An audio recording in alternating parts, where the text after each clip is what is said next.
do it.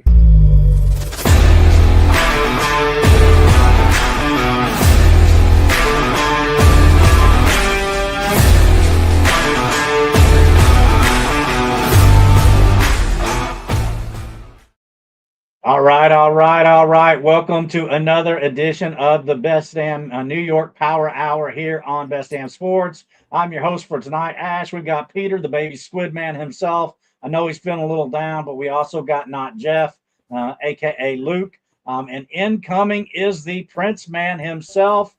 Welcome to the stage. Thank you for joining us, Ram. I know you were having some technical difficulties, but I'm glad to see you made it because we could not do this show without you and Peter tonight.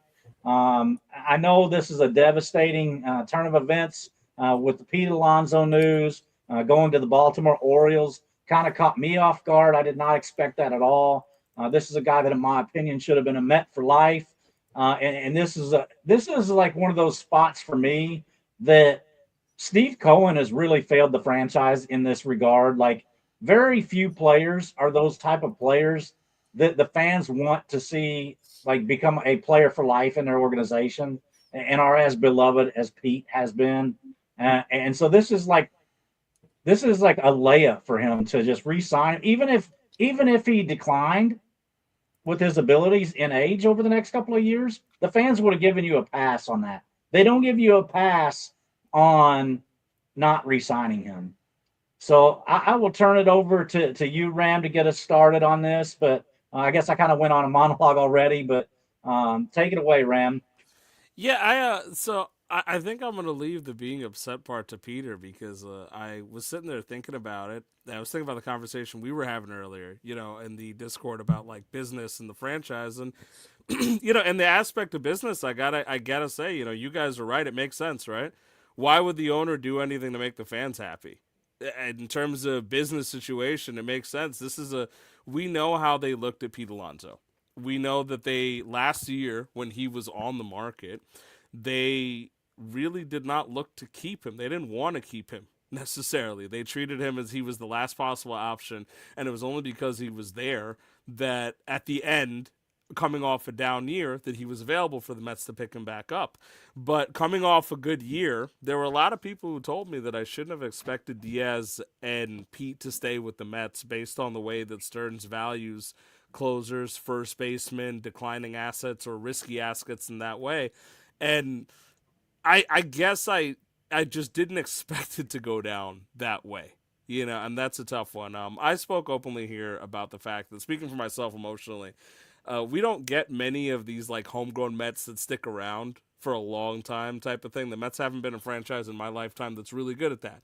We struggle with growing players, and if we do get them, we don't always keep them for one reason or another, right? I mean, in my lifetime, we've seen David Wright, obviously.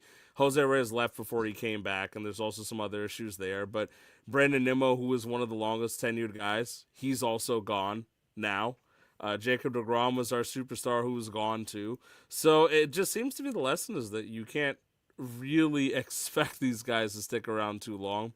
With Diaz, it seems to be one of those things where he seemed to really want to go to the Dodgers. All the news came out that he did not circle back to the Mets, but it's a bit night and day on the Mets side with Alonso because all the reports coming out is that they never really went after him that hard. They talked to him, they estimated his market, and one thing I will say that they said that they never made them an offer, right? Now, not making an offer is different than not discussing terms at all.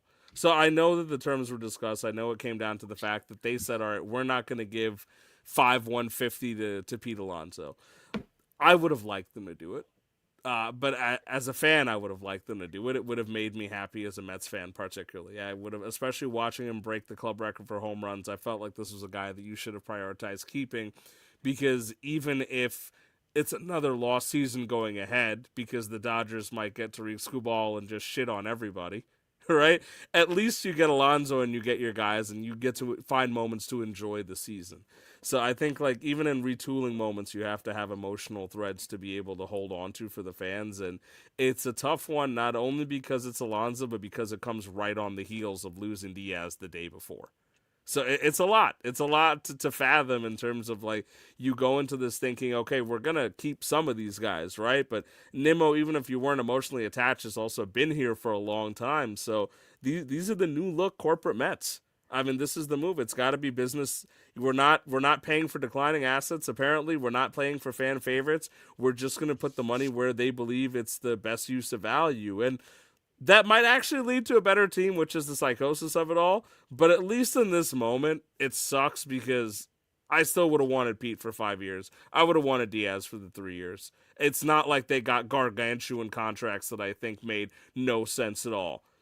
Pete got pretty much what he was worth. Even coming off a down season, we had offered him like 254 type of deal. So he was getting close to 30 anyway off last year's deal. It's not like he ended up getting 40 million off of this new contract with the O's.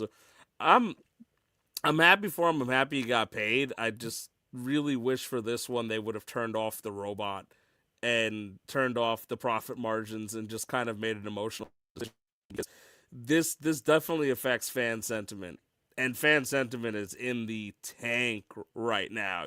Twitter's like the worst place in the world to gauge where fans are and how they feel.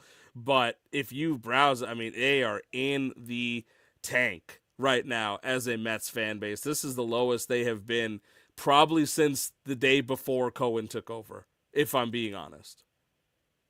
Yeah, this is a tough day to be a Mets fan, and I sympathize, I empathize with you all, but I hate to say this, and I hate to be right, but I said this in the middle of the season, right? They were not high on Pete Alonso last year. They were not high on him. They did not prioritize him. They didn't treat him like the power hitting first baseman he is. He kind of scooted by. They were able to get him after Juan Soto signed for 1 year. Was it a 1 year deal with a player option? It's a 1-1, yeah. So it's a 1-1. It's a 1 year. Right. It was a 1 year deal. Right. We all knew that was a 1 year deal. It was a 1 year deal, right? And you know what? He goes out. He puts up 38 home runs. That's 272. Wins the Silver Slugger, and that's still not enough for them. Like it's so bizarre. And back to Ash's point, it's like he has 264 career home runs, right? That is the most home runs by a Met. 264 home runs. And to me, like the voice of Stephen A. Smith talking, or it wasn't Stephen A. Smith, it was Mad Dog, talking about, that's nothing, right? That's not, what breaking the record was like 250 or whatever it was. That's nothing. This was something for Mets fans, right? Like this was something. Like this was a guy who has been a career-long Met that they wanted for the rest of his career, and they just destroyed that, right? There was that hope. There was that hope that, hey, you know what? Maybe this number will go into the 300s. Maybe this number will go into the 400s. Maybe this number will go into the 500s, right? With Pete Alonso, and it's dead. It's over. It's done. And here's the crazy thing. Here's the crazy thing too. Kyle Schwarber gets, was it 150 for 5 years? Yes. And Pete Alonso gets 155 for 5 years? $31 million a year for Pete Alonso. I mean, I'm happy for him. I'm very happy for him that he got his long-term deal. But for Mets fans, this is sickening. Like this is disgusting.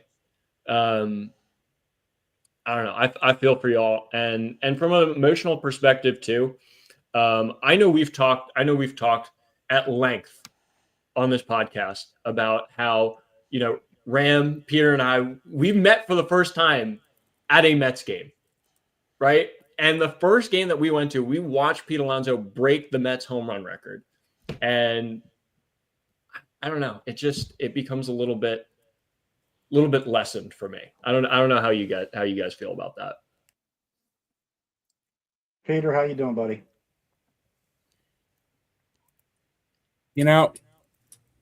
There will come a time in the near future where I'll be able to look at it maybe similar to the way Ram does. But I don't have that ability right now. Like Luke mentioned, the three of us were at Pete Alonso's record-breaking home run game, and Still now, even though he's a Baltimore Oriole, I still look at it as I had the honor to be there at Pete Alonso's record-breaking home run game. There's not a Met since David Wright that has meant more to this fan base than Pete. He started the rallying cry of let's fucking go Mets, which I guess that's dead now because he's not there anymore. I don't know. I have a lot to say, and I don't really know where to start. Go back about 5 years ago when Steve bought the team. He said he wanted to be the East Coast Dodgers. Well, Steve, you had a beautiful opportunity to do that, but you let the best fucking closer in baseball go to the Dodgers. No, granted, all reports it looks like he did not give the Mets the option to match. Excuse me. So I can't necessarily blame the Mets for that. But when you add losing Diaz the next day, the reports were that the Mets didn't even offer him a contract. They're already looking at Paul Goldschmidt and Jeff McNeil as platoon options. I would to be so replace pissed Pete as a next Mets season. fan. That would disgust me. Sure, Paul Goldschmidt was a great baseball player. This was years ago at this point. Pete was only one other player has hit more home runs than Pete Alonso since Pete Alonso joined the league, and that's Aaron Judge, who is superhuman on almost all accounts. So being second to Aaron Judge is no insult.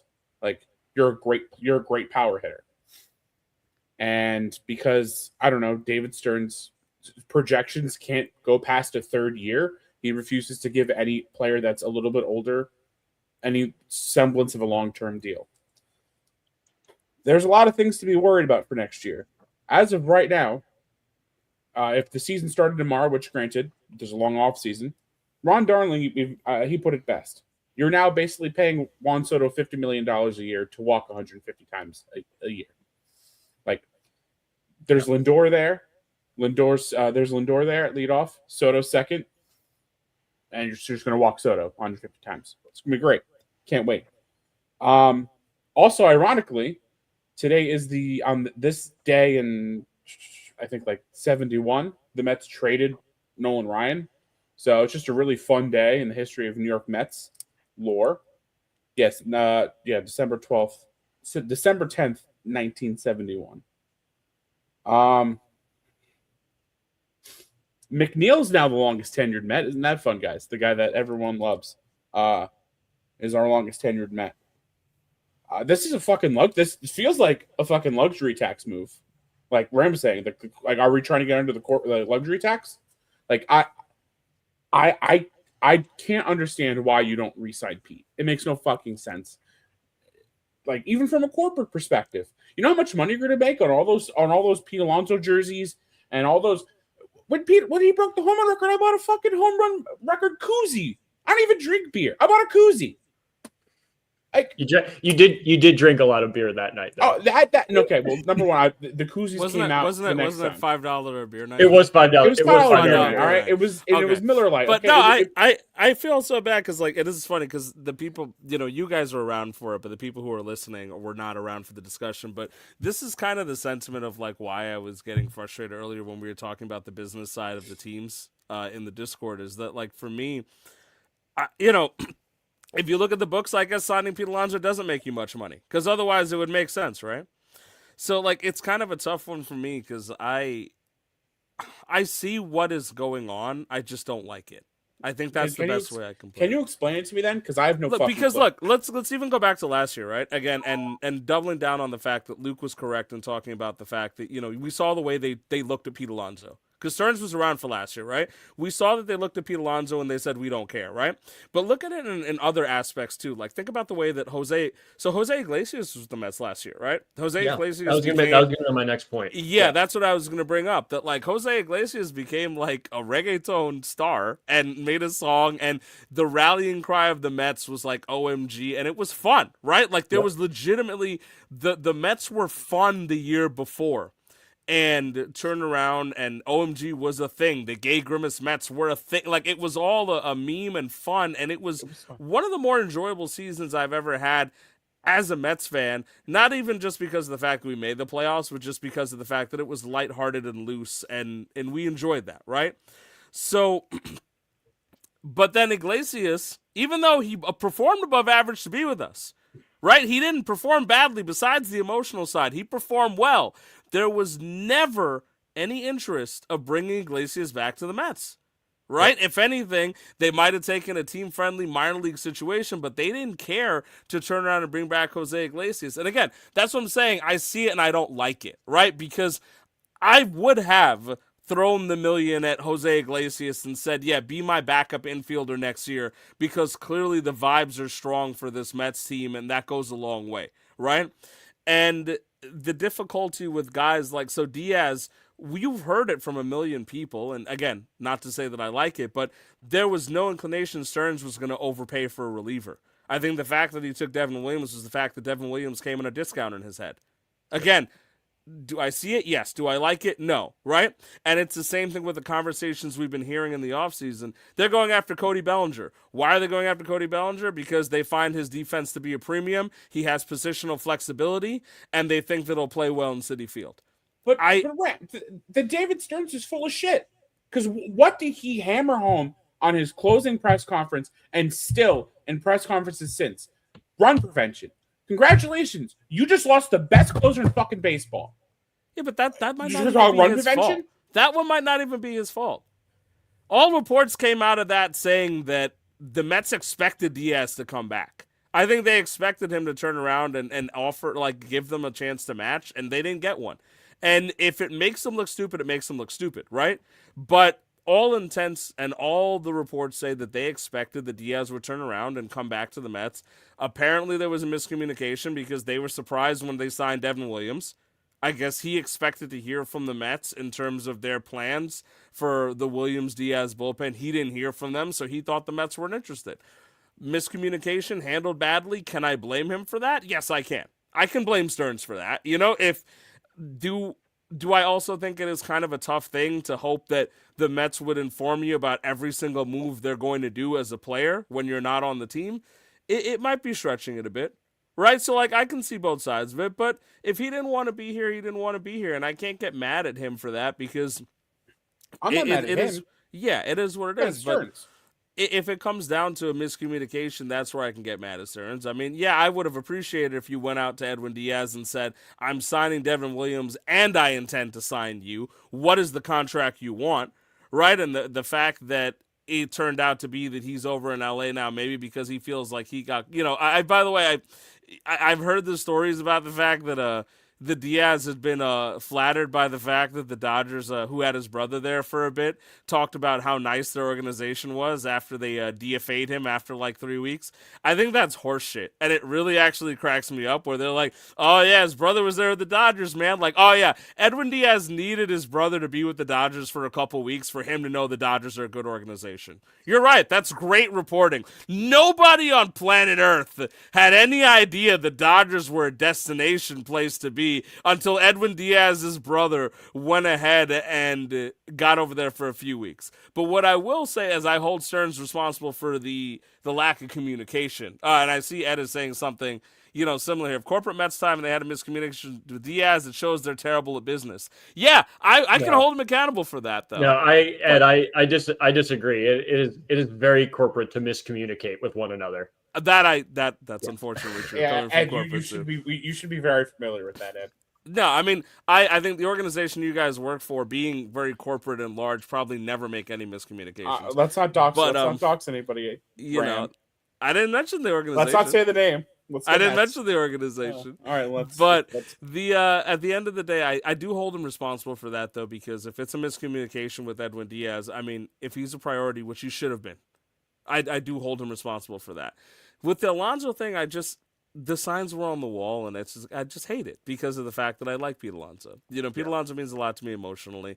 I agree with what you guys are saying. Beyond the fact that it's a core memory for the set of us here and meeting each other, right? I mean, when Alonso broke the club record, I just kind of thought, all right, we have the money. We have the resources. We have a need at first base, right?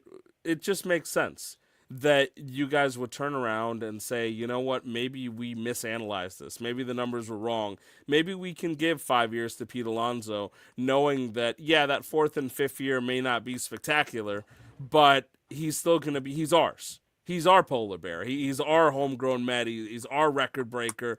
There's something about that. And I think that's what gets missed in this whole situation in terms of on their side, on the Mets end, because look, they signed Devin Williams. Soto's here in a 15-year deal. I fully expect them to continue to make moves this offseason.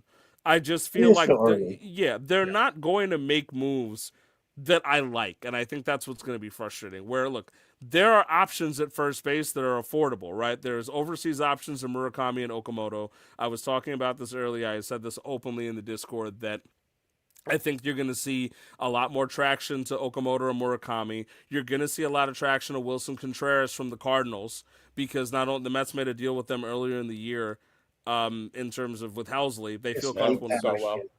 You know, I don't like Contreras, but like I would they, have preferred to keep Alonso than take Wilson. I mean, there's no option available in trade or free agency right now that I like more than Alonso, and I do want to be clear about that, right? Like I agree. So let me, then let me. You have to sign Bellinger, in my opinion. I mean, you have to. They're going to have to sign Bellinger. Is the signing Bellinger, does that get your morale back up? And does that does not bringing back Pete make more sense if you bring Bellinger in? No, because guess what? There's still a giant hole in left field where Bellinger's probably going to play. You want to know who's going to be your starting first baseman when March 26th rolls around? Mark Vientos. Did you know Mark Vientos has already played games at first base? And guess what? He sucks.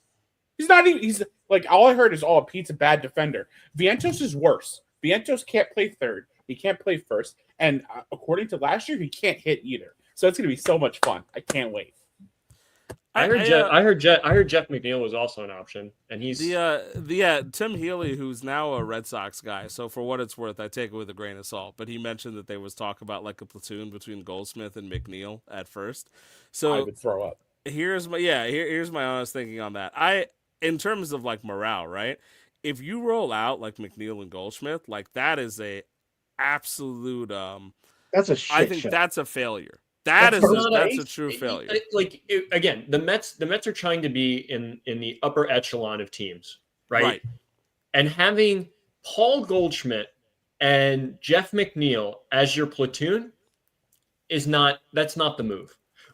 Actually, let me rephrase that.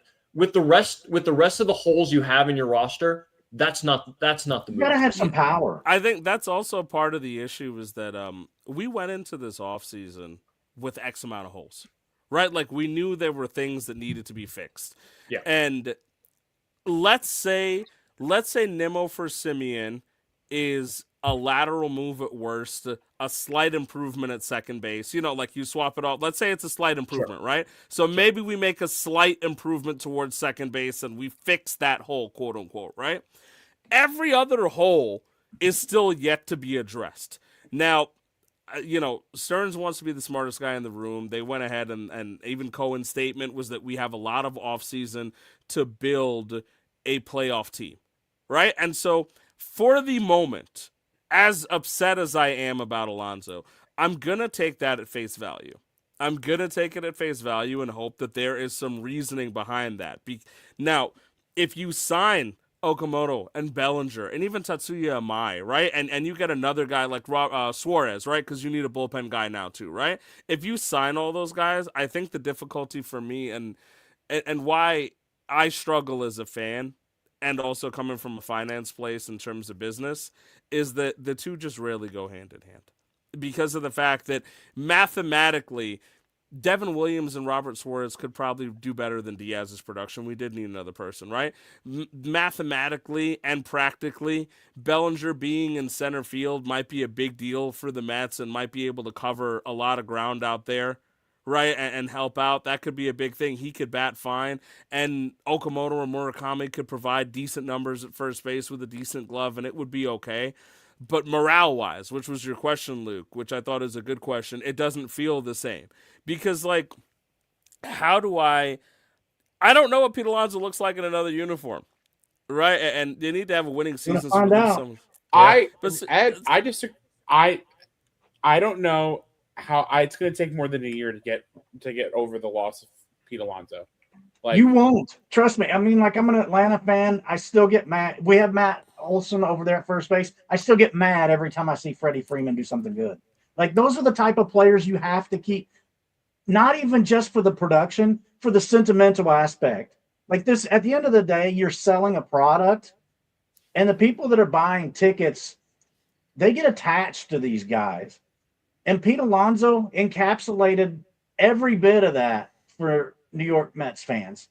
Like, Look, you just threw away so much goodwill by letting this guy walk. No matter who steps foot at first base next year is going to be a failure because he's not going to live up to what these fans have grown to love and know. Like, it's just a total mistake and it's a disaster. Now you have Juan Soto. Juan Soto's going to walk at current roster construction. Juan Soto's going to walk 150 times next year. But they don't care. They don't care. That's what they've made it clear from last year that they don't care. They don't care about Peter and I feelings. And I don't mean that like in a way to be an asshole, right? But like Soto's not hitting home runs because he gets walked every time he comes to the plate. Yeah, but that's what they want too. They wanted a guy who gets on base 40+% of the time. That's what they're getting. Someone's got to get him in. Someone has to get him in. But there's no one behind him in the roster right now that's gonna hit him home. I agree. That was Pete's job. And he was good at it. That is why he was good at it, right? That's why he had 126 RBIs last year. It was because Juan Soto could get on base and he could hit the piss out of the ball. Don't worry, guys. Steve's getting his casino. Everything's gonna be great. I'm gonna hang tight and wait and see what happens with a lot of these guys, only because I don't know if it makes me foolish in that regard, because I know I'm not going to be as happy as I would have to see that Alonso re-up with the Mets, right? But I live with the idea that we've always got to cheer for the name on the front, not the name on the back, and it's a tough one because of the fact that I'm always attached to these players. Like I was talking to you guys earlier, like I have upwards of 50 to 60 Pete Alonso cards, right from his rookie years. I have Peter Alonso cards before he started getting himself called Pete and was in the minor leagues with the Mets and hadn't lost his belly yet. Like I got Peter Alonso. I've been following this guy for a long time, and I really enjoyed everything that he provided to the Mets. I've been to games where I watched him tie the rookie record in person as well. Actually, I was there for that, and I've seen some of his first home runs. And so emotionally, of course, I'm attached because this is not a team that – but it's tough because the business side of it, because I was talking to some people about it after an earlier conversation. I was like, hey, shake me. Like, you guys have no soul. Like, what's the perspective on this as somebody who has no soul? And they were like, well, they didn't win anything with him. They didn't win anything with Nimmo. They didn't win anything with Alonso. They didn't win anything with Diaz. So why are you getting upset, Ram? Why are you getting upset when the goal is to win? Right? And it's a tough one for me because it's not a discussion I'm emotionally mature enough to handle, if I'm being sincere, right? Because I just want to sit here and wax poetic about Pete Alonso for another half hour about the fact that he's a lot of fun and he's dumb and he cut wrestling-style promos after games, right? And he allowed me to say fuck when I talk about the Mets, and it pissed off a whole bunch of people, and I love that. I absolutely love that. I love Pete Alonso. And I wish him the best over in Baltimore, where he's going to torment the AL East for a long time. The next 5 years is going to piss off a lot of people because that right-handed power is going to play really well at Fenway and at Camden, and Yankee fans already don't like him. So it's going to be fun, for him, and I'm glad for him. But I mean, that's the thing. The cold view of it, as much as I don't want to agree, the Mets didn't win anything with him, right? And so they feel like they've got a plan, and I'm along for the ride.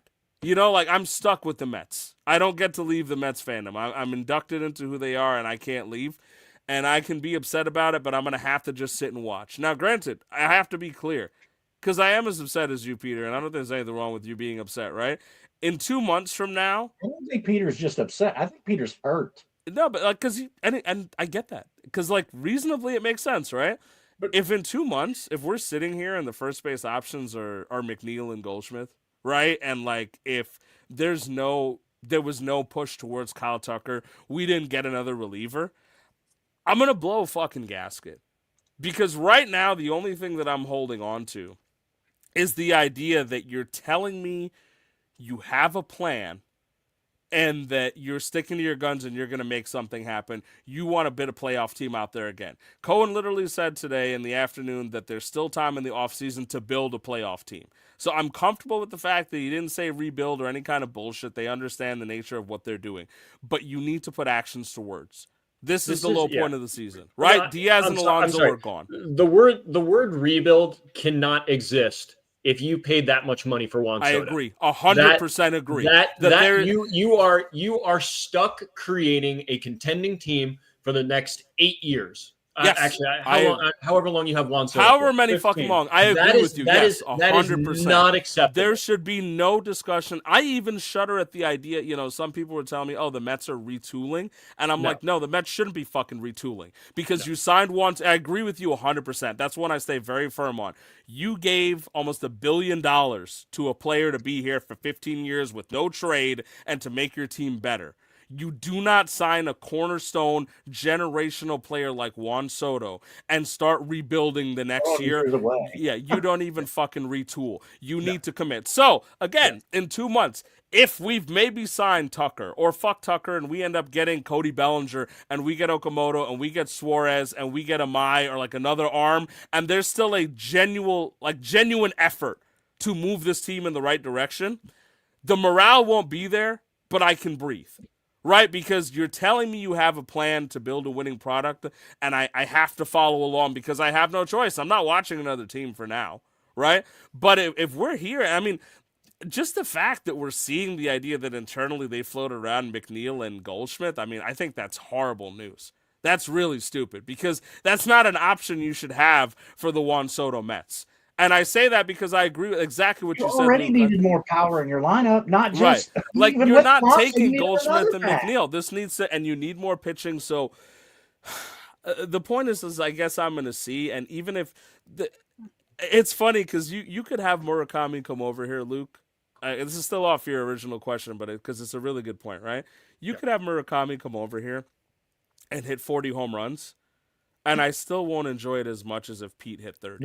No. And I think that's the point that it is the one that I hope that they would. I wish and thought they would understand when he broke the record that yes, this is probably going to be a winning team next year if they go through with their plan. And I've heard that. I have faith in it. I have. Why? Faith. How could you have faith? Because what did they do, Peter? They let the closer who didn't want to be here go, and they didn't sign the guy they had no interest in signing. How much money? Okay, they should have had fucking interest in signing him. I agree, Peter. I agree. Number two. Last year they signed Soto. They did all this fucking bullshit. The team is starting to falter. What does David Stearns do? I'll grant him trading for the relief pitching. I thought that was good. It's not David Stearns' fault. They were good moves. I'll give him that. I won't accept that they made bad moves at the deadline. Everyone agrees that it was a good deadline for the New York Mets. Not your center fielder. That's besides the point. Not your center fielder. That's besides the point. The bullpen I'll give you. But you said the Mets didn't win with these guys. That's factually accurate. But let's look a little bit deeper. Why didn't they win? Last year they didn't win because the pitching fell apart. That's not Pete Alonso's fault. 2014, the best year you had under the Steve Cohen era. Why'd you make it that far? Because Pete Alonso hit one of the greatest home runs in the history of New York Mets baseball. It happened because of Pete Alonso. And the guy that fucking gave up the home run is now in the Mets, and the guy that hit the home run is now in the Orioles because nothing matters anymore. Was it 2021 with Max Scherzer? Max Scherzer shits his pants, ruins the whole fucking series for the Mets. So why haven't the Mets won? It's not Pete's fault. If anything, the greatest moment you had under the Steve Cohen era solely exists because of Pete Alonso. Yeah. I mean, two of the most iconic moments I've seen in the last couple of years. Pete hitting the home run off Devin Williams and Pete breaking the Mets home run record. I mean, you have the Lindor grand slam against Philly. That was fantastic. That was amazing. But agreeing with what Ash was saying, say this. You don't want to use the word retooling. Fine. Say whatever this is. Say it works. And next year or the year before or the year after, the Mets win the World Series. Obviously, Mets fans are going to be overjoyed, over the moon. I've never seen one. A lot of Mets fans haven't seen one. Those who have hasn't been since '86. Once that initial fervor dies down, 9 out of 10 Mets fans, their first thought's going to be, "I wish Pete was here for this." Right, but then that And 10th oh one is boy, going to if tell he's you that if Pete was here, we may not have made it. Has And he- I know yeah, it's crazy, stumbled dude. out of the game? I agree. Emotionally, I agree with you. Like, emotionally, I actually sincerely agree with you. It's a crazy thing Baltimore Just can kicking- sign. At this point, I hope they do. That's At this great. point, I hope they do. I hope Baltimore becomes a fucking I super don't. team. I don't I mean, think as a that, Pete wins the baseball World fan, that Series would be there. fun. I don't Yeah. think Kyle Tucker's going to Baltimore. Not in a bad way. I think that No. they're definitely not done making moves. But I think that this is their biggest financial commitment of the offseason. I do think they also realize that their lineup, like offensively, to be clear, is very, very good. They do not need more hitting. They also made a move for Taylor Ward. Now they have Alonso. Their lineup is really, really strong. They need pitching or they're going to lose a lot of 13, 12 games. So I don't think Baltimore's Yeah. done, but I don't think Tucker's the direction they go. Just in, to take us a brief aside on this too. Ash, you said earlier you were surprised by the Alonso to Baltimore. I was very surprised by it as well, because this is a team that should have been prioritizing pitching, not a heavy hitting first baseman, especially with everything that they have in the pipeline. Like, does Pete Alonso really make sense to Baltimore to you? I I assume actually that think they're it does. moving. I think they're moving Adley because they want to have Basallo play catcher, and I do think that they were going after Schwarber for a bit. Adley has really struggled the last To two seasons, basically. Yeah. I mean, he's basically at the point where I would not give him an extension. Yeah, and the thing is, look, I know people say that teams don't draft for need, but the fact that the Orioles took 2 catching prospects in the early rounds of this recent draft shows that they don't really have any faith in their catching depth beyond that. They really like Basallo's bat, so I feel like they're just going to stick Basallo at catcher. They're going to move Adley and just move on. Because they were looking to sign Schwarber as a DH. They're probably signing Alonso more so as a DH than anything as well, right? So, I mean, look, there's no team in the MLB that I don't think couldn't use Pete Alonso, if I'm being sincere. And the idea that I give them kudos for the fact that they're going out there and trying to improve. Every team benefits from having Pete Alonso there, both emotionally and the fact that he is a premier power bat. And this is not a guy that he's the premier first baseman in the market, in my opinion. Like, yeah. And I meant what I said, that Murakami could go out there and overperform it, and he could outdo Pete next year, and it still won't feel as good because I would like Pete to be there. But it's also one of those things where, like, I'm just going to have to deal until it'll hurt when I see him in an Orioles uniform too. I'm not going to lie, like, because it's just going to be weird. It's not going to look right at all. No, it's gonna orange. Feel Really, they got a little weird. bit of orange in there too. Like, go on. Fuck off. No, they do. They have some orange, but it's just a rough one because I do think sometimes that you have to overrule the business and the war decisions and the analytics, and to the point, like, I realize that a right-handed first baseman with power as his only real asset, who isn't above, he's already struggling to field the position. I realize that in terms of asset valuation, that's a declining asset. I understand that, but he showed this year that he was still well above average and is an elite run producer and could really do something for the middle of your lineup, and he was ours. And so I think it's a tough one where even if they make the playoffs next season and they were to do well, I don't even know if I want to venture the thought of saying World Series, and because I've been talking a lot about what the Dodgers are doing right now, and the fact that they're not done adding, coming off 2 titles is almost making it. I'm almost getting to the doom and gloom part where I'm like, hey, it doesn't even matter what anybody does, the Dodgers are still going to win. I'm trying not to get there, but even if they make it to the playoffs and make it to the NLCS or something like that, it probably will still feel a little bit empty because of the fact that it's the idea of, like, almost like hiring mercenaries versus, like, your guys. Like, these guys might come in and produce, but is there a focus on team chemistry? Is there a focus on what the fans want? And winning cures all. I'm sitting here upset, right? But, like, look, if the Mets won 100 games next year, and I'm not speaking for me and Peter particularly, because I really love how much Peter cares about the Mets, and I know that I give a damn about the Mets, right? But if the Mets won like 102 games next year, out of whatever moves they were left to make in the offseason, right? Do you really think people would be that upset? They wouldn't be. So it's kind of a tough one. That's why I'm like kind of resigning myself to believe that there has to, more so that, David Stearns, there better be a fucking plan. Right? Like there better be something on top of this that you're telling me I let go of the franchise leader in home runs for this reason. Right? Like there has to be a solid, concrete winning plan. Not just I'm going to rule 5 a reliever and hope that he makes the pen better. Not I'm going to platoon Jeff McNeil and Paul Goldschmidt. Like there needs to be That to me, even like, leaking that as yeah, I keep repeating it because I read that and I was looking at that and I'm like, what that the is just a fuck troll.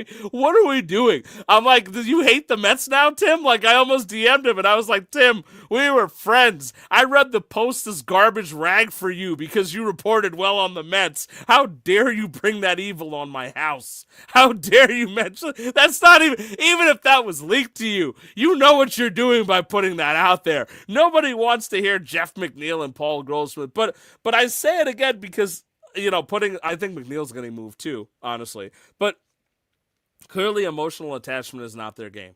No Iglesias last year. They didn't care about Pete. They got rid of Nimmo first. They got rid of Nimmo right away. Right, and it was such a big deal to sign him to a long-term contract. They jettisoned Nimmo out of there. Right, there was talk about moving Senga, even though he uplifted his life and came over to move with the Mets. Right, there was, and we see that Alonso's gone and Diaz is gone.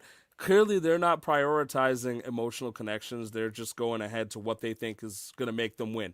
Fine, but now you need to win. Yes, they are. No, But that's now not. you need to win. That's the thing. Yeah, now you need to show up Yeah. and win, because So- if you don't, this is even more devastating than it feels in this moment, because you've abandoned the emotional threads to the team, you've cut them, and you're still losing. So like now you have created so much pressure for yourself to perform, on top of the fact that there was already pressure. Loudmouth Steve Cohen in the New York market, right? You have created, in letting them walk, the most pressure on this squad coming off a failure of a season. So David Stearns better be the smartest guy in the room, or that man's not going to be able to walk around safely in New York without being like a hated. scapegoat a year from now. Yeah, That's what I I'm mean, saying. And you know what? And if he does, I don't even think it'd be a scapegoat. I think he deserve it. Like if they don't put something together and Stearns gets fired after next year, like even if they make the playoffs, like their first round exit or something, and Stearns gets fired next year, I wouldn't be mad. I'd be like, you know what? You brought this on yourself. You made these decisions. The thing of it is, Ram, David Stearns doesn't let Pete Alonso walk in a vacuum. You like that. That comes from the very top.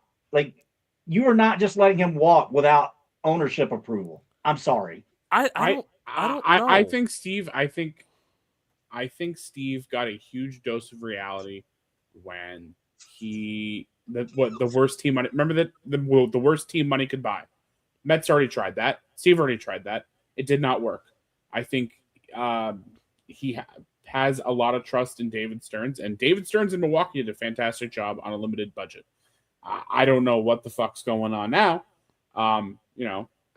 Until further notice, Best Damn Sports stands for boycott David Stearns. But Good. but don't worry, guys. There's talks that the Mets want to bring back Juan Soto's personal masseuse, Starling Marte. So don't worry. There's still emotional attachment going on somewhere in Queens. But Steve, when David Stearns was first hired, because somehow, believe it or not, he grew up a Mets fan. You wouldn't know it by the fucking moves he makes, but he grew up a Mets fan. And he said that sometimes the fan in him is probably really, really going to hate the executive in him. And if the fan in him was a person, it would have beat the shit out of the executive in him today. Because oh, God.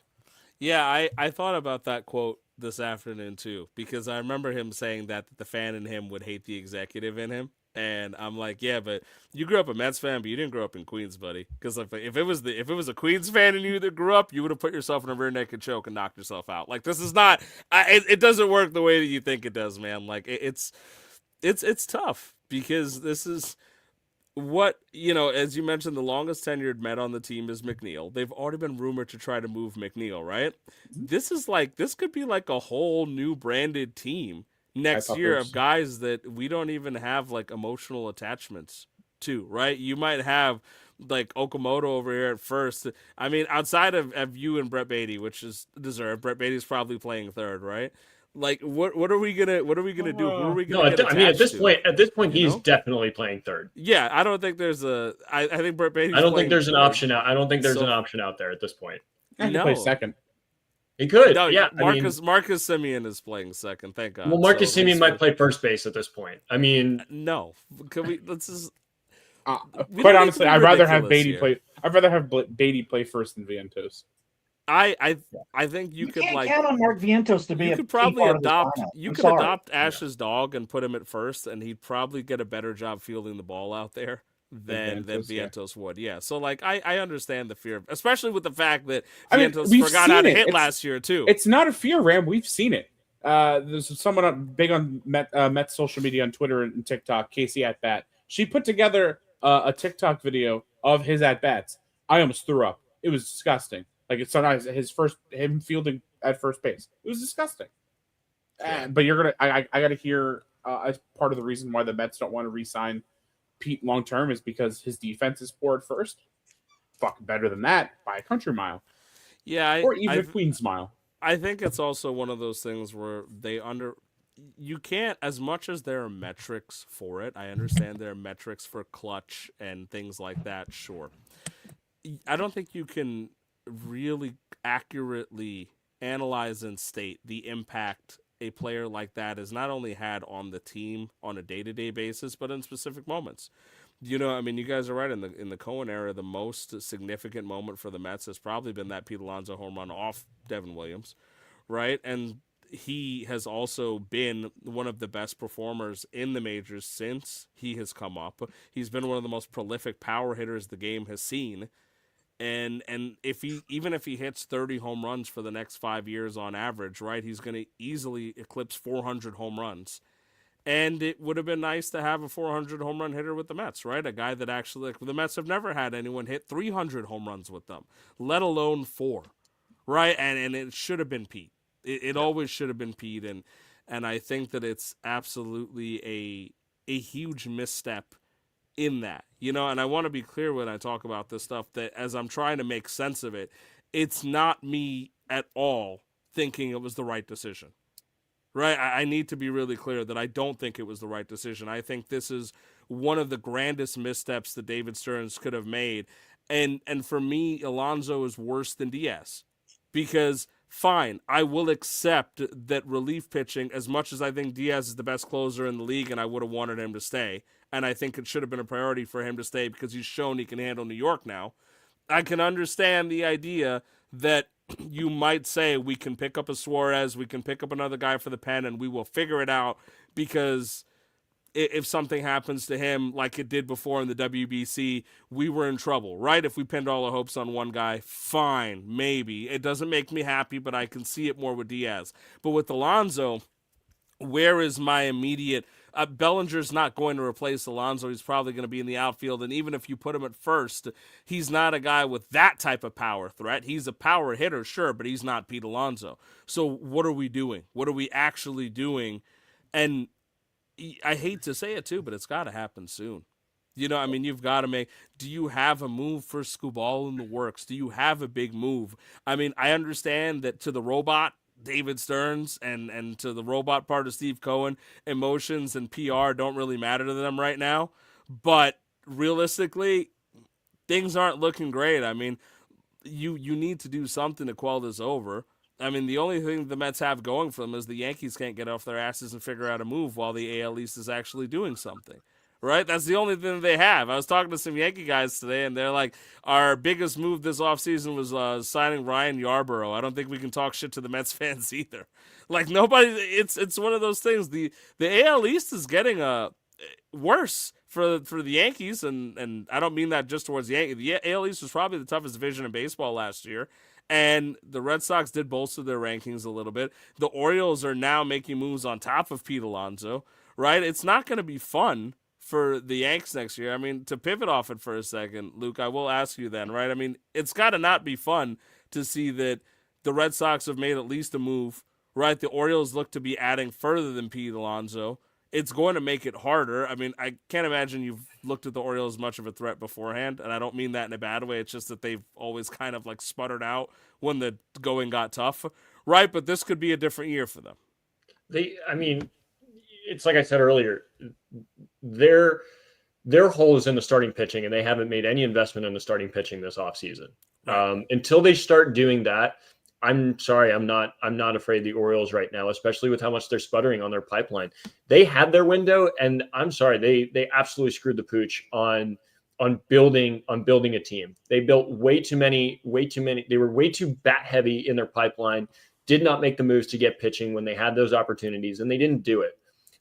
They had the capital. They had the capital last offseason. They had the capital this offseason to make the splash and get that frontline starter, and they still haven't done it. They went out and they got Pete Alonso, which in all rights, a phenomenal power.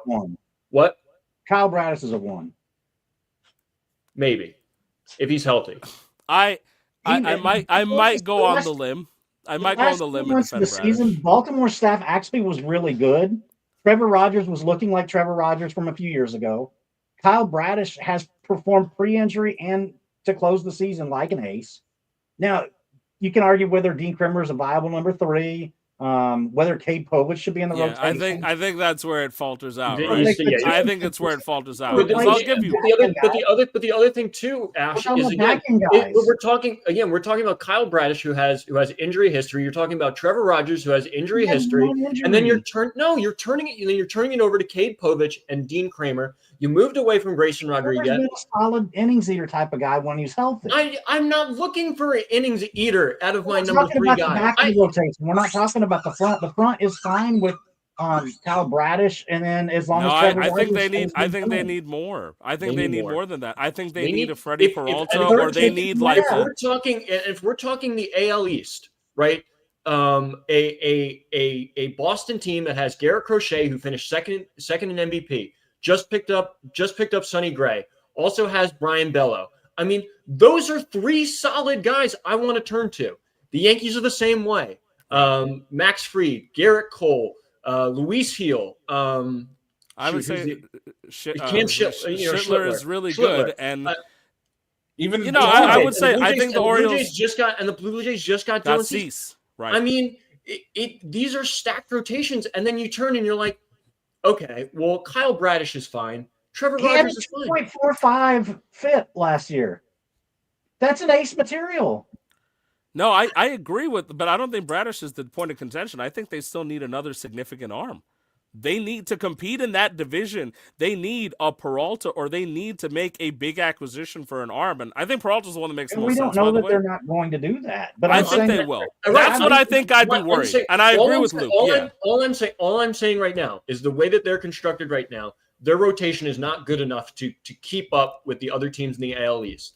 The other point I'm going to make, and this is something I was going to say earlier, this is a silver lining for you as Mets fans.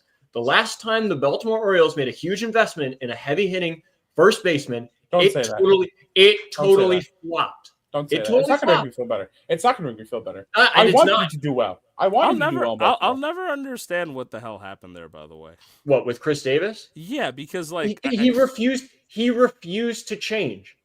But I think it's insane because he was so elite. You know what I mean? You look at the numbers he went from top of the world to unrosterable because they figured him out. They absolutely figured him out, and he refused to adapt, and that's why he sucked. That's why he sucked. I agree. That's why. I know, but it's still also insane. 1.81 ERA last year. Rogers and Bradish are a pretty damn good one too. Okay. Look, I don't know how well I feel about Rogers holding up, if I'm being honest. I know that he looked really good, and I need a longer sample size than that. I mean, look, I've sat here and waxed poetic about a lot of guys for half a season. I think it could be something. Like, I respect it, but if they don't add another significant arm, they're not making waves in the AL East. Now, I agree with you, Ash, that they might, right? I think they're a great match for the Brewers and Peralta because they have so many goddamn prospects. They might as well make a Trade move. honestly, if I'm the well, you can't trade a catcher. That's the only problem because they've already, the Brewers already have Contreras. Reyes So Contreras, yeah. Right, but I was gonna say dangle Adley out there. oh, they are going to dangle. I think they are going to dangle Adley. I think that Dangle Adley out there and get a pitcher. the fact that they were able to pick up Alonso allows them to make a move for a pitcher. I think Peralta makes the most sense for them just because they have the capital. But I also think, unrelated to that, Adley's also on the move. You might get another bullpen piece that way or something. You're going to get something significant for Adley because even though his numbers are down, a young catcher with the potential and the upside that he had, somebody will take him and give you something good. You're going to be able to get a pitcher if they do so. And that could be, that's when I would worry. That's when I would sit there and say, okay, the Orioles now have murderer's row offensively, and now they have 3 solid arms they can go to. Things could be a little bit different for them. And it's we saw Red Sox fans, I mean, some we know personally, but I saw a lot of Red Sox fans on Twitter crash out because they were upset that the Red Sox didn't go after Pete because he was too old, apparently, which I think is so dumb because they're after Bregman and just acquired Sonny Gray. So that's such a dumb comment to make. I don't know what the hell Breslow is saying. But it's going to be an interesting time for a lot of teams in the sense that it's now the worst kept secret in the world, too, the pressure that the Mets are under. Right? I mean, they're not the only suitors for Cody Bellinger. They're not the only suitors for Robert Suarez. They're not the only suitors for the guys from overseas. And for the arm from overseas, who I love a lot, in Amai, the Phillies are considered to be one of the front runners because he has talked about preferring the East Coast and he's talked about trying to take down the Dodgers. He doesn't want to go there. So if we find out on Friday that Imai's signing with the Phillies now, right? I mean, again, the robots in the world in the Mets organization, I understand you don't function with emotion now. I realize I've learned my lesson. I made the mistake of believing that you had an emotional capacity. You don't. So now you don't understand PR and making moves, but you're going to lose the fan base. You're going to have a lot of season ticket cancellations in the next week if something doesn't happen. And something isn't getting a guy in the Rule 5. It's like a legitimate major signing and not just, oh, we poked and kicked the tires on Kyle Tucker. Like, you need tangible results. And you're going to need them soon because the sentiment of this fan base is in the trash right now, as it should be. As it absolutely should be. Even the brightest of homers, or even me trying to find the silver lining, is still not happy with the fact that I'm going to have to watch the franchise club home run leader in the AL East next year. I mean, it could have, outside of maybe the Yankees and the Dodgers, right? It could be worse, right? If Alonso ended up there, sure. Then I'd really, you wouldn't see me on the podcast. I'd be in the Hudson River. But, it's still not fun for anybody. I mean, we get attached to these guys. We've been an emotional fan base. It's just, the Mets have never been run corporate. Because even with the Wilpons, they weren't run corporate. They were still, yes, there might have been dumb decisions. Yeah, they weren't run. They just walked. All right. Ram, I'm glad you brought up the Phillies. I'm really glad you brought up the Phillies. You want to know why? No. Why? But so, you should tell me. We had one person who played for the New York Mets that was really good against the Phillies. You remember who that guy was? Edwin Diaz. Consistently, he got the top 3 guys, the Phillies out all the time. Great. He ain't there anymore. The Phillies it looks like they're looking to improve. They re-signed Schwarber. They might get this guy from Japan. Great. It's going to be great. I mean, the Edwin Diaz, it was every game was the same. This is one of my favorite tweets of all time. Edwin Diaz takes the mound. You blink. There are now 45 runners in scoring position. A base hit or sac fly will lose the Mets the game. Bam, he strikes out the next 3 batters. What were you worried about, you fool? Never in doubt. Never in doubt at all. I love this tweet so much. I have a signed Edwin Diaz jersey outside my door. And I think it pisses me off so much because, I was showing you guys the Alonso card earlier. I made these investments sort of in these specific players because I also thought that they would be here for long term.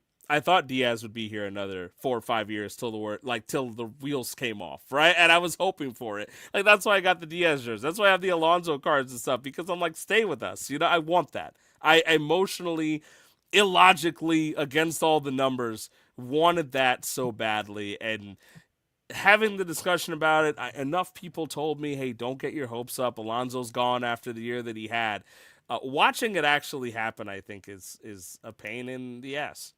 Because I mean, and this, I don't know how to phrase this properly, and it's not a shot at the Yankees, Luke, as much as I like to make jokes, right? But like, the Yankees kept Aaron Judge. I mean, they haven't won anything with Aaron Judge, but they're much happier to have Aaron Judge, right? Yeah. And I think for me, look, I know that there's a tier difference in the level of players they are. I'm not trying to compare the fact that, to be fair here, right?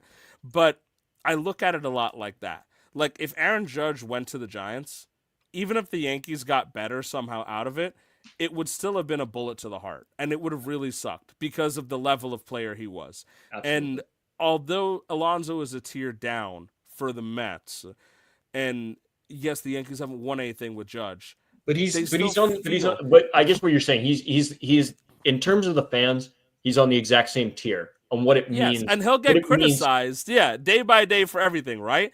But everyone would much rather, or at least the Yankee fans that I know, the rational ones, would much rather Aaron Judge be a Yankee than not. And I think that's the simplistic version of it, right? Yeah. I'd much rather Pete Alonso be a Met than anywhere else, even if it may not logistically on paper be the best move, even if he's going to be a declining asset. And I think that's being lost in this whole thing by David Stearns, the executive, who I now just have to believe is a robot.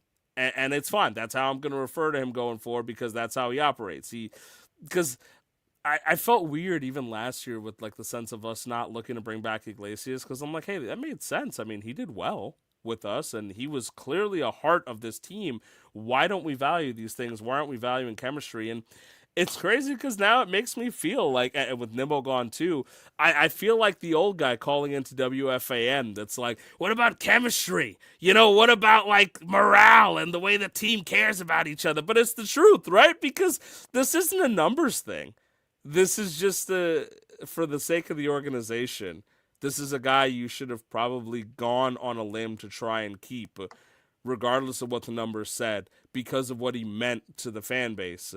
And letting him go to the Orioles over what is to be an expected contract for someone that performed the way he is. It's not an overpay. Yes, the last 2 years might look like an overpay when we get there, but for the sake of the contract, it's not an overpay. Right? I mean, that's what we lose him to. That's it.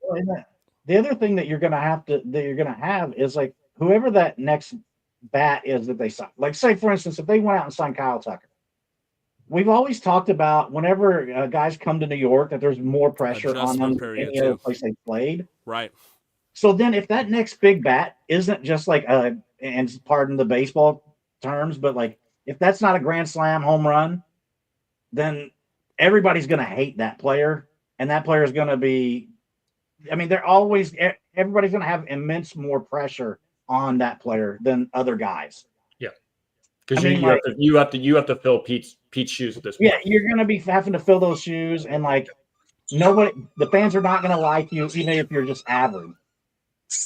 Sorry for the dog noise. Squeaky, no, it's squeaky. okay. And on top of that too, yes, I understand that. Like, let's say Tucker specifically, as a package player, is a more rounded, complete hitter. Complete is the word I was looking for. Thank you.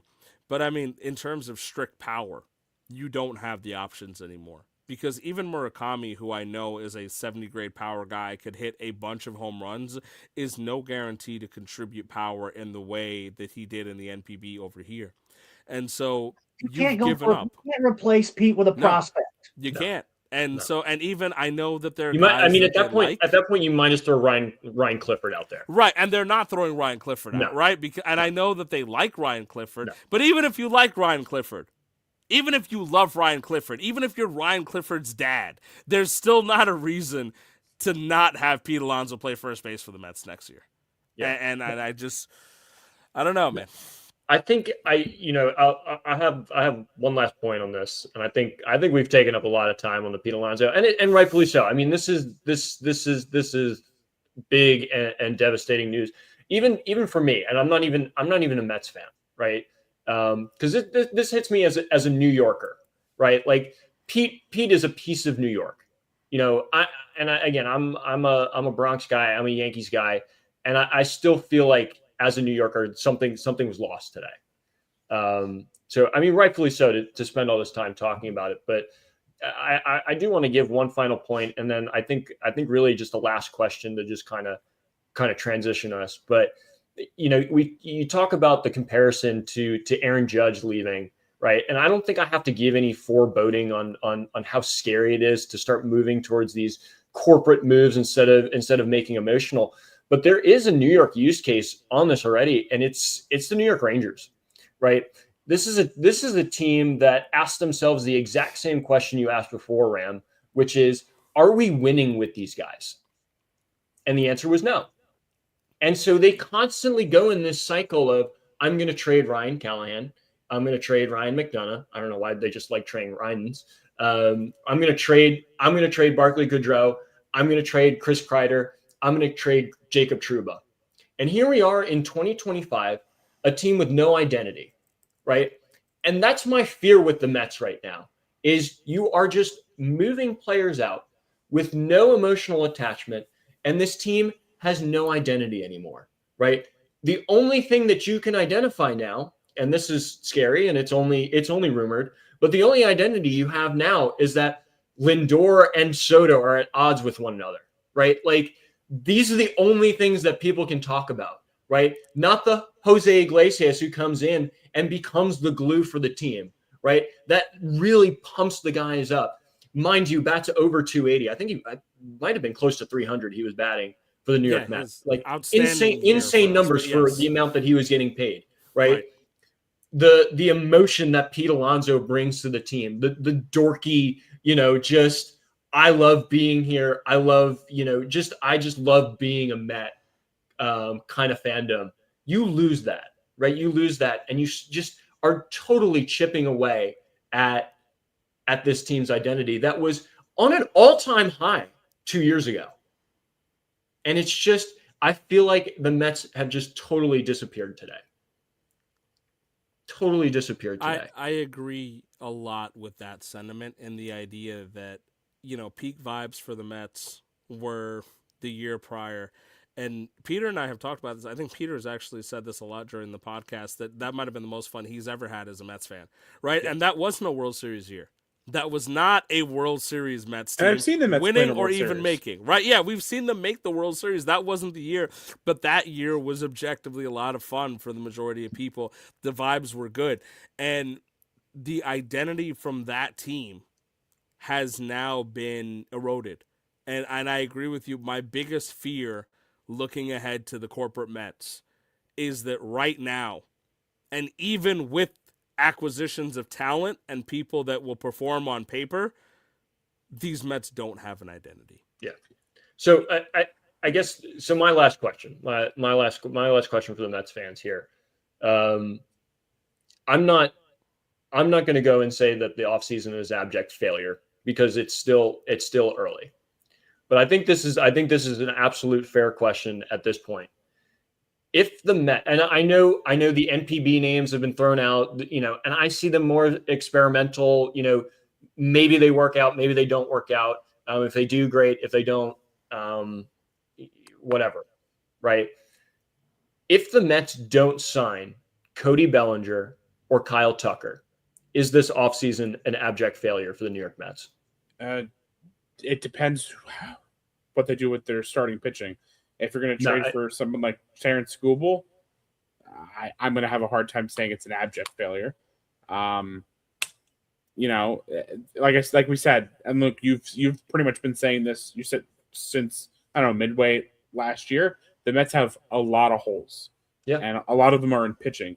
So and the Mets do have guys that we're excited about, more so.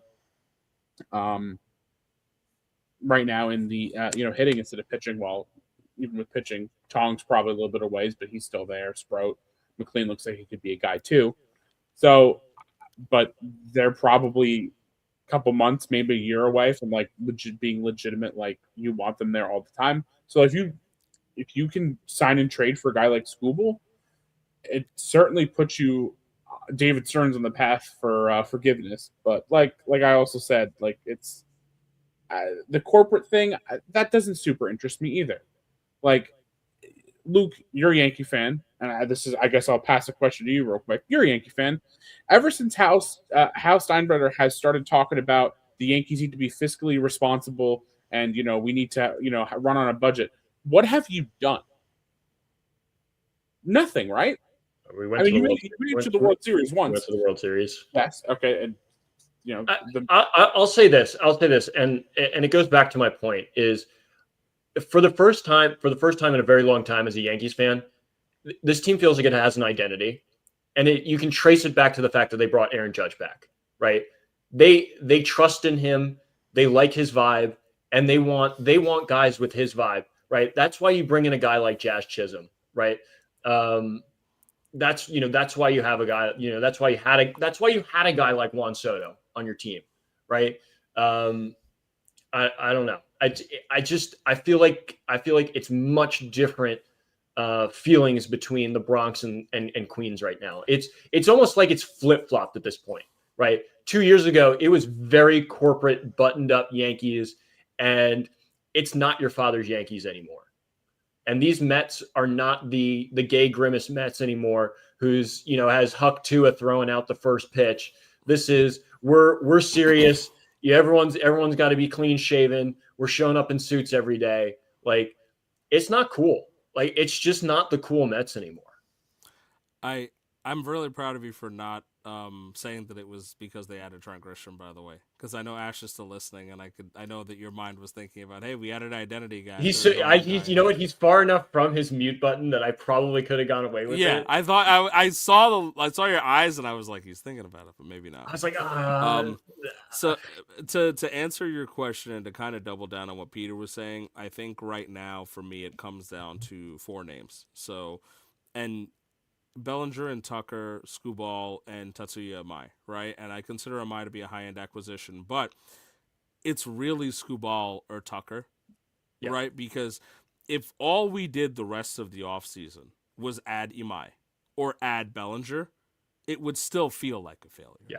Right? So if you gave me Tucker or Skubal, even without another significant addition, I might be willing to say, all right, we're going to be okay. We're not going to be amazing. I'm not losing my mind, but I'm not going to be burning my Mets jerseys, right?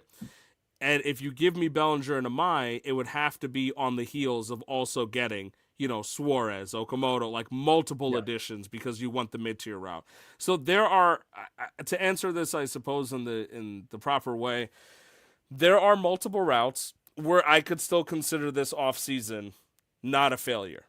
But where we stand right now, it is absolutely a failure. And there is a lot of pressure and a lot of digging to figure out you have to swing big to make it not a failure, especially coming off the fact that this was a team that was supposed to have World Series aspirations and couldn't even fucking make the playoffs. Yeah. Right? This is not the time to be cute. And I've said it 5 times, I'll say it a 6th time. Do not put Jeff McNeil and Paul Goldschmidt at first base. That, even if you sign Kyle Tucker, makes the offseason a failure. I just want to be clear, right? So I'll say this. I'm not a huge and I know I've said this before. I'm not a huge fan of the Mets signing Kyle Tucker. I don't think that's a move that significantly improves a team that just missed the playoffs last year. Mm-hmm. I think the better route is to bolster with the mid-tier guys. Yes. If you can get the Bellingers, if you can get the Amais, if you can get Suarez, there are holes. And I know I've said this a number of times. There are so many holes in this roster. Getting Kyle Tucker as a replacement for essentially right now Pete Alonso in your lineup, because you're going to have a crapshoot in the outfield because you're stuck with Juan Soto in right field. Where do you put Kyle? You put Kyle Tucker in left field, which he's always been a natural right fielder. You still haven't figured out center field. Is it Carson Benj? Is it? I don't know. Right. I don't know what your options are. Your infield right now is. Well, I'll say it for you. repetitively. It's McNeil or Goldschmidt. And you guys don't even have Goldschmidt yet, which is the funniest part about all of this. I really hope it stays that way. It's hope it stays that way. It's a platoon of Goldschmidt. Well, no, it's Vientos right now. It is Vientos right now. We have to be fair. So It's Vientos right now. Let's make it even worse. Let's really piss Peter off. It's Vientos at first. It's Simeon at second. Lindor at short. And the God sent Brett Beatty at third base. I mean, that's not a miss right there. But there's just I agree with you. By the way, it is the mid-tier route that the Mets need to take, and I felt that Pete was a part of that mid-tier route for this team, and if they're supplementing losing Pete by making the big splash with Kyle Tucker, that's a failure for me. I don't think that that's the route they go in, just because I don't know if David Stearns is capable of having emotions. So I can't understand the idea of shame or a reactionary move, I think, are so foreign to him that we don't have to worry about that. I think if Kyle Tucker's being signed, it's not because Pete's gone, it's because it was the plan from the beginning. But I don't think it was the plan from the beginning. I do think, based on the way that, I mean, even signing Devin, right? The idea, I think it was, maybe we go Devin and Suarez instead of just Diaz. Maybe we go Bellinger and a secondary guy at first base instead of Alonso alone, right? And let the prospects come in, fill some spots and things like that. I think that was always the part of his plan. You know, far be it from me to be able to guess what a 900 IQ man like David Stearns is thinking right now, but it seems to be, to the common man that is part of the plan. And so I'm assuming that plan involved letting Pete Alonso go based on the way that he was treated. If you're telling me that you only had a discussion but you didn't make a formal offer, he was never part of your plan. Maybe Diaz was, but you could pivot to Suarez, right? So if Alonso wasn't in the plan ever, and you even had a backup for Diaz in the plan, you now need Bellinger. You now need another piece, and you need to make these things happen. And that's what will prevent this from being a complete failure of an offseason. But if you lose out on those guys, you know, I don't know if I want to have that conversation. I'll say that much. I don't know if I want to have that conversation. And I don't even like Cody Bellinger that much. But now I have to care about Cody Bellinger, because even if you gave me Alonso alone, I'd be pretty happy for a while with that. We'd figure some things out. But without the emotional threads holding me on to the team, now you make me corporate, where I'm like, okay, where are my results? Where are my tangible players? Where is this team getting better? Because right now, this was a team that missed the playoffs, and you've made it worse. Yeah. So it's time to pay the piper. Make the team better, or you're going to be fired in a year. I don't really, I don't care if you're a Mets fan. I don't care if you've got a 5-year plan. You had the resources to make your 5-year plan a 3-year plan. Do better. So I will, the pressure is on. These next 2 months are going to be really significant for David Stearns, for Steve Cohen to that extent too, because even if he's just providing money, I don't necessarily agree with exactly what Ash was saying, that it might be an owner's decision on letting Pete walk, because I know he has a lot of faith in Stearns. But at some point, I cannot absolve Steve Cohen of all responsibility with this team. Right? At some point, it becomes where he has to take some of that heat too. As much as I'm happy he's injected some life and some finance into the Mets, he also has to take blame too. So this is going to be a long 2 months in Queens, and it's going to be really interesting to see what they do to make up for the fact that now this team, after the offseason has started, has gotten worse. Before it's even gotten to the point where it ended the season, where we missed the playoffs. So we're going to see. We are going to see. I think 2 or 3 bats still. Yeah. I mean, I'm looking at your lineup on roster resource. I mean, you've got Ronnie Mauricio penciled in. You've got Tyrone Taylor and that penciled can't in. be. You've got can't be. Mark Vientos, 97 WRC plus last year. Mark Vientos, you cannot count as an everyday player. It can't be. I made a lot of bad takes on this show before. I have. I'll be the first to admit that. Now I know that you're on, because I've never heard you actually say that out loud here on the show, and we've been doing this for a little while now. I don't know if someone's hired an Etsy witch or somebody just has a fucking voodoo doll of me or something, but that comment I made, that at some point in the season, Brett Beatty has been the second best hitter on the New York Mets. It looks like that's what the way the Mets are going. He's going to be the second best player, because it's just be him and Soto. because Lindor, his season doesn't start until 2 months. Until July, right? Yeah, so for the first 2 months, it's going to be him and Soto, the best two hitters on the Mets, and fuck my life. You got what you wanted. I got what I wanted. You got Brett Beatty's superior. You got Brett Beatty's superiority. All you had to do was just get rid of All you had to do was just get rid of everyone, and Brett Beatty by default became the second best hitter on the Mets. Way to go, Peter. This is on you. Alvarez saved me. Jesus Christ. I think Peter looks like he's just about ready to throw up, and that doesn't have to do with the food poisoning. Yeah, I can't imagine we've got one of our podcast guys getting food poisoning, and the Mets found a way to make him more sick than that. I think that's actually fucked up on David Stern's part. I think so. Dude, I was at work. Like, how am I supposed to provide excellent customer service with that news dropped in my lap as I'm trying to eat lunch? It was a rough time. I think we've definitely taken a lot out of Peter here, and I think we can move on to. No, you didn't. David Stearns did. David Stearns, but I think we've spent a lot of time on it, and I think I'm ready to move on to maybe Ram's favorite topic, and maybe he's going to throw up a little bit because we're going to talk about the NBA Cup, and how the Knicks are advancing. Yeah, what does that mean? It means that Saudi money is a motivation for these guys. And that the league is moving to a place where we don't care about the fans anymore, but we really push for the Saudi Arabian money. And I think that's special to talk about here. Hey, man, Josh Park got to get that money back. Is taking over this portion of the NBA, is what you're saying.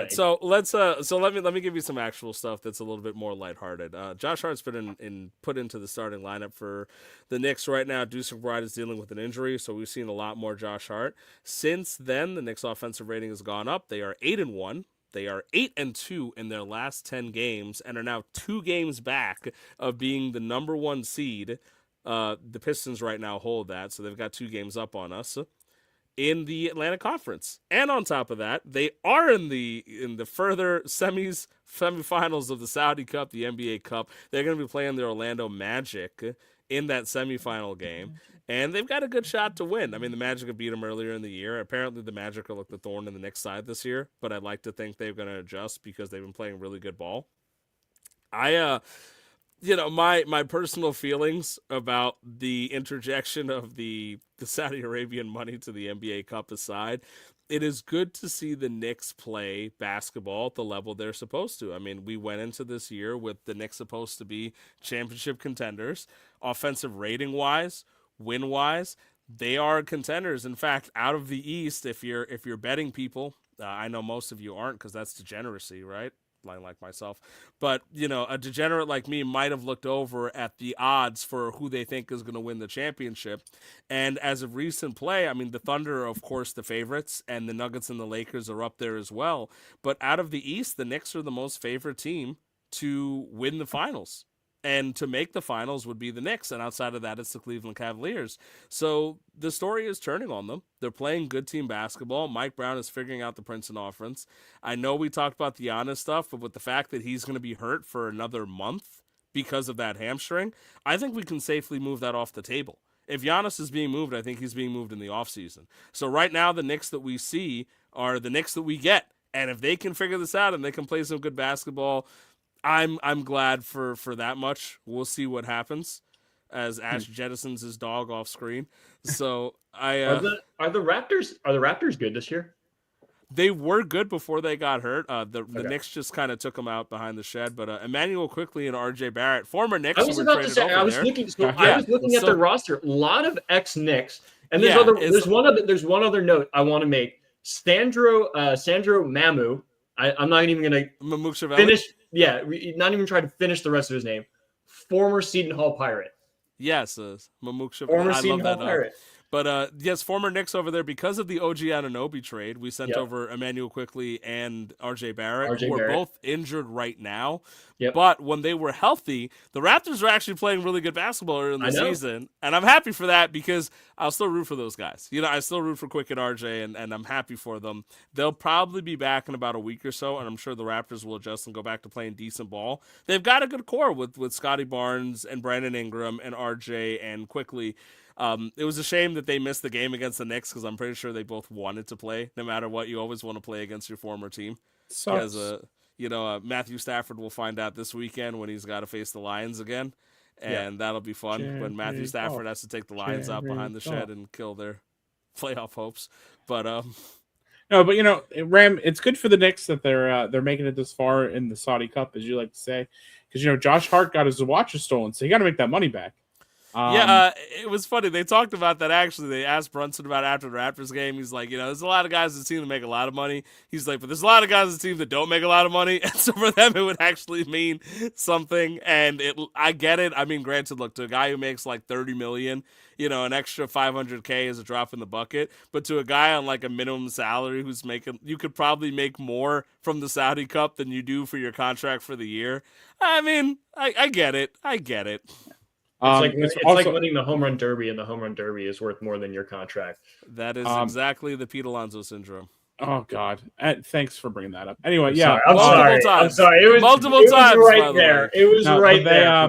They interviewed Jalen Brunson after one of the games. Fun fact: he got, I believe, 9 votes for 24. New York City. 24. Yes, I tracked the write-in votes for no apparent reason, considering the fact that I received one.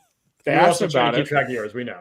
Yeah, they asked him about that, and he said that if he would have won, his first act of mayor would be making sure that the people that stole Josh Hart's watches walked free, which I thought was hilarious.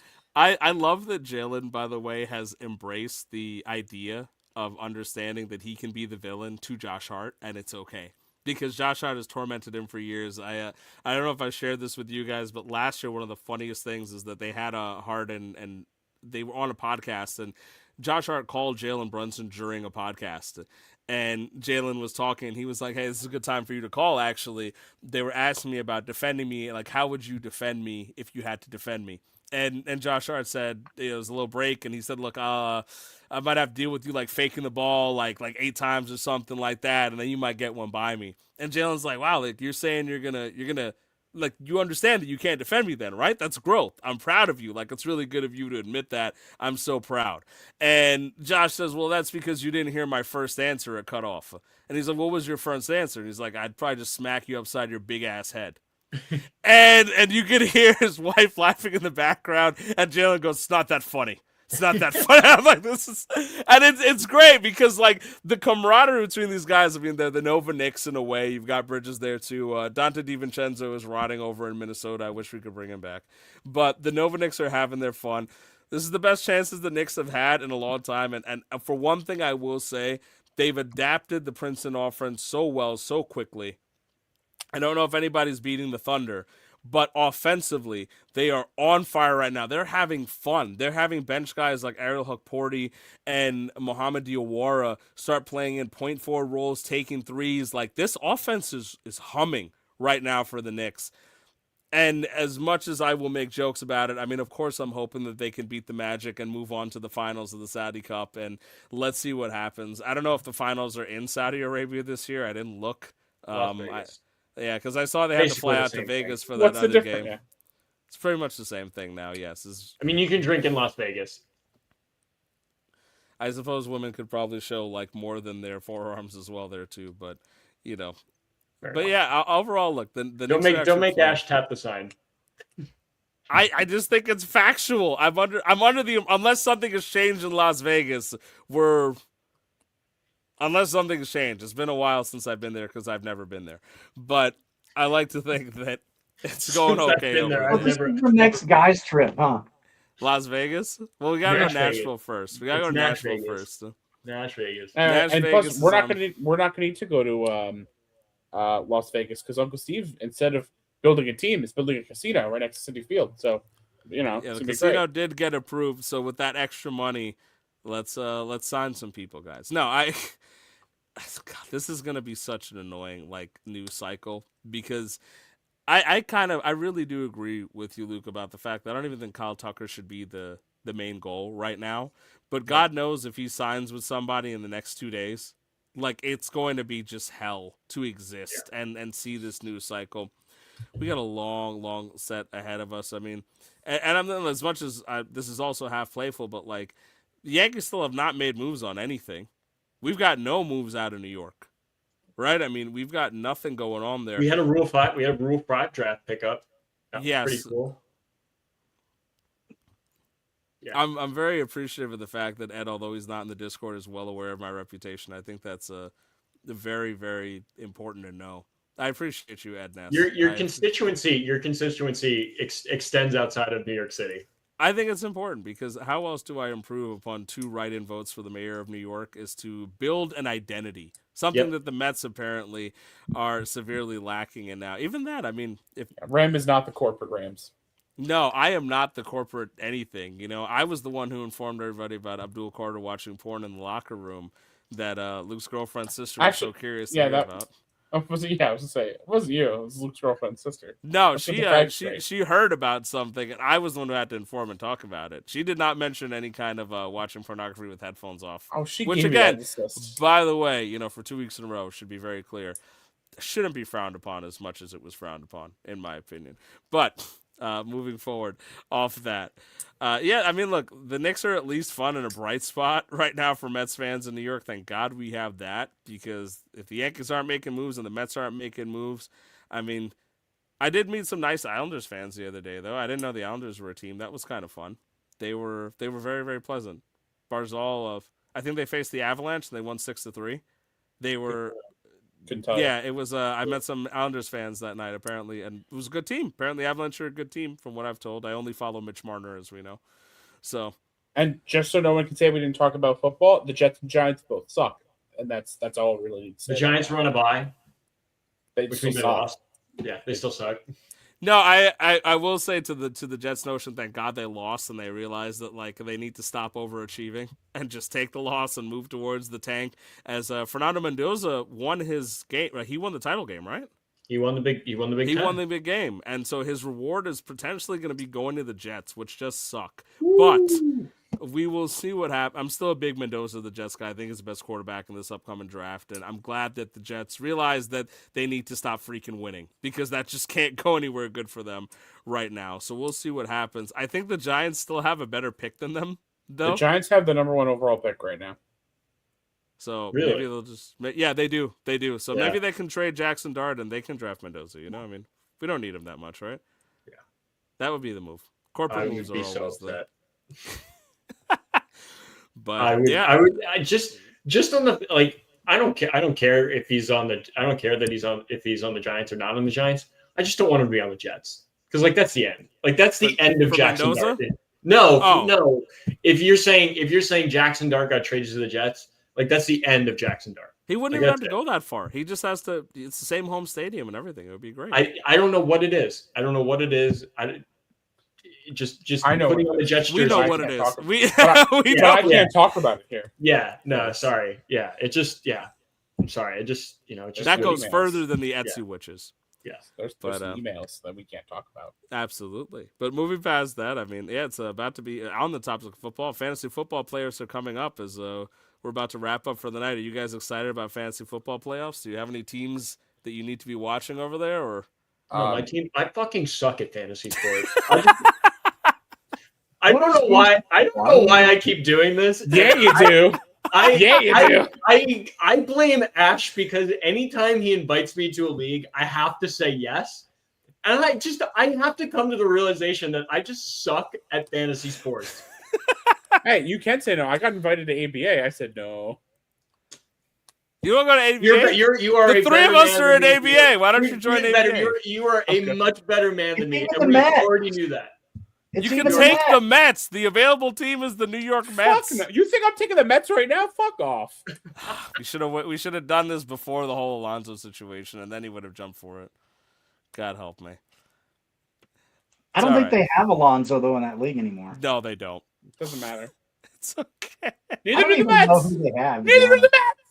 Neither do the Mets. That is the beautiful moment that and then we've come full circle about talking to Pete Alonso for an hour. So let's wrap up for the night, boys. Where are we on final takes? Ash, do you have anything for us, or are you just going to make me feel worse? I got to give it to you and your Seton Hall Pirates 9-1 start to the season. That's actually kind of impressive for the Pirates in recent years. So But sticking with the Big East, I know it's been a 5-3 start for the Red Storm. I almost called them the Red Men. What the hell? For the Red Storm, but in KenPom rankings, they're still ranked 16th. So keep their head up. They've got some winnable games coming up. I know they play Kentucky at some point in the next few weeks, so that'll be an opportunity for a good win for St. John's. I'm still very hopeful for their season, but the Big East is going to be a meat grinder, so a lot of opportunity for some wins there for the Red Storm and for the Seton Hall Pirates. It's good. I want to give Peter his time to close it out. So, Luke, I'm going to go to you. What do you have to share with us? And if you make me feel worse, I'm muting you. No, I mean, there's so much going on in college sports. I mean, you have the college football playoffs coming up. You had Lane Kiffin leaving for, whatever reason. Yeah. Fucking sucks. I hate that. I hate that. I hate that so much. And I really don't want to be petty about it, but it's such a loser move. But outside of that, and Utah, trying to contract a private equity fund to fund their team. I want to turn my attention back to the season. They will actually own a percentage of it. Like, I know it's awful. It's awful, but I don't want to get on a soapbox again about this. I want to talk about something fun, and that's the Seton Hall Pirates and their basketball team. They're 9-1, and they're going up against Rutgers this weekend in the Garden State Hardwood Classic. I will be rooting, yes.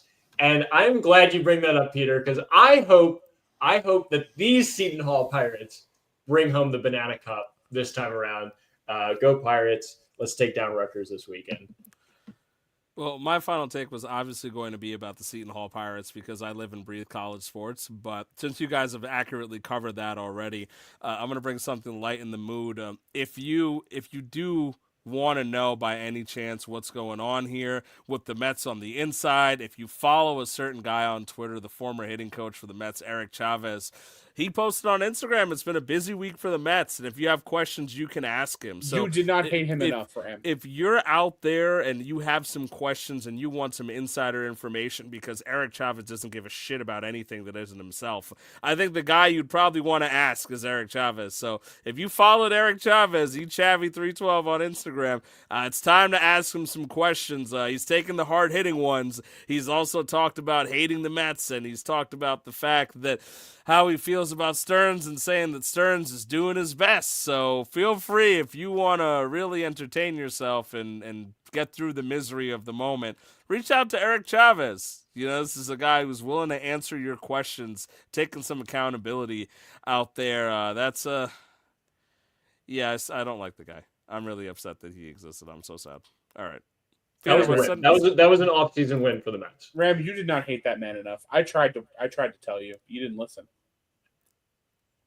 I don't think I hated that man enough. I think when I found out about the Twitter stuff is when I found it to be such a funny thing, because I'm like, all right, he's just actually an asshole. He's just sitting there getting mad at random fans on Twitter. This is no longer a man that I actually think is going to help the organization. It's a good thing they got rid of him. But I wish him well as a human being, even if he probably hates me through his burner account.